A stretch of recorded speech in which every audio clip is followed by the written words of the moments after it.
ومرض الجن শয়তান জাতীয় যেগুলো জিন রয়েছে আরশের মালিক আল্লাহ তাআলা ওই জিনদেরকে শিকলে আবদ্ধ করে দেন। এটা কেন? শুধুমাত্র মাহে রমজানের ফজিলতের দিকে তাকাইয়া আল্লাহ পাক এই গুরুত্বপূর্ণ কিছু অফার বান্দাদেরকে দিয়েছেন।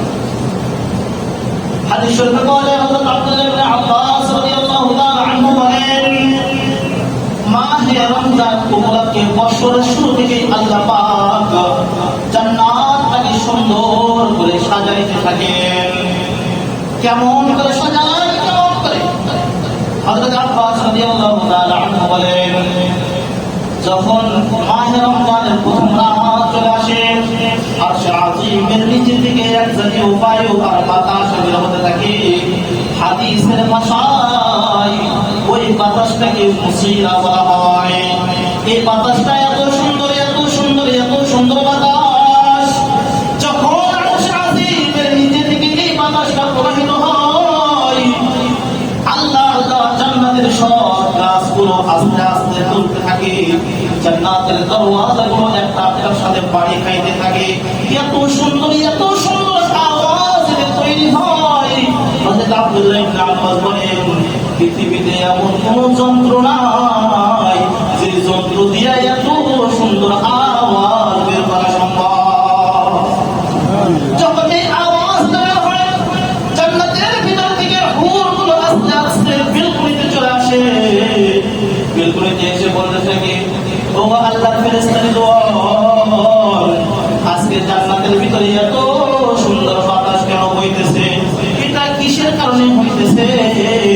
জান্নাতের দারওয়ান হযরত রিদওয়ান তিনি বলেন, ওরে আমার পরেরা, তোমরা কি জানো না মাহে রমজানের চাঁদ উদিত হয়েছে?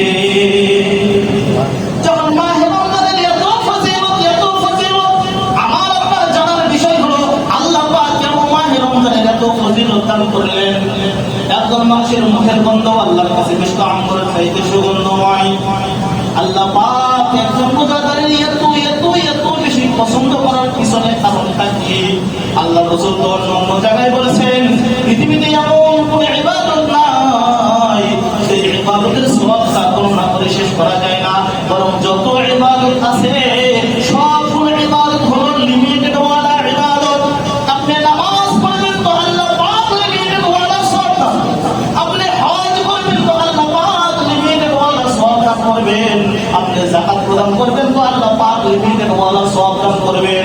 কিন্তু আপনি যদি রোজা রাখেন, আল্লাহ রাসূল বলেন, আল্লাহ তাআলা নিজে বলেছেন, as-সাওমু লি ওয়া আনা আজজি বি, রোজা হলো আমার জন্য, অর্থাৎ আমি আল্লাহ পাক নিজে রোজার প্রতিদান আমার বান্দাকে দিয়ে দেব।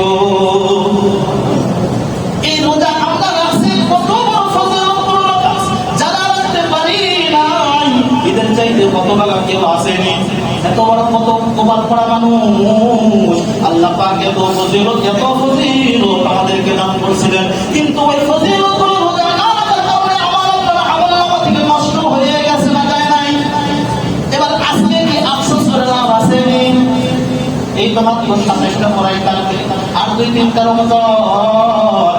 একজন বান্দা যদি সারা জীবন রমজানের বাহিরে রোজা রাখে, একটা দিনও কাজা না করে সারা জীবন রোজা রাখে, সারা জীবন রোজা রাখার পরেও মাহে রমজানের একটা রোজার সমপরিমাণ সওয়াব তার আমলনামায় জমা করতে পারবে না। এইবার একটু খেয়াল করে দেখুন না, যারা একটা রোজা কাদা করছে কত বড় অপরাধ করছি। এবার একটু মনের সাথে জিজ্ঞাসা করে দেখেন, আমি যদি একটা রোজা কাজা করে থাকি, আরশের মালিক আল্লাহ পাক যদি আমাকে এর জন্য ধর্ষণ করেন, আমার আপনার আলোটা কি হবে? এত ফজিলত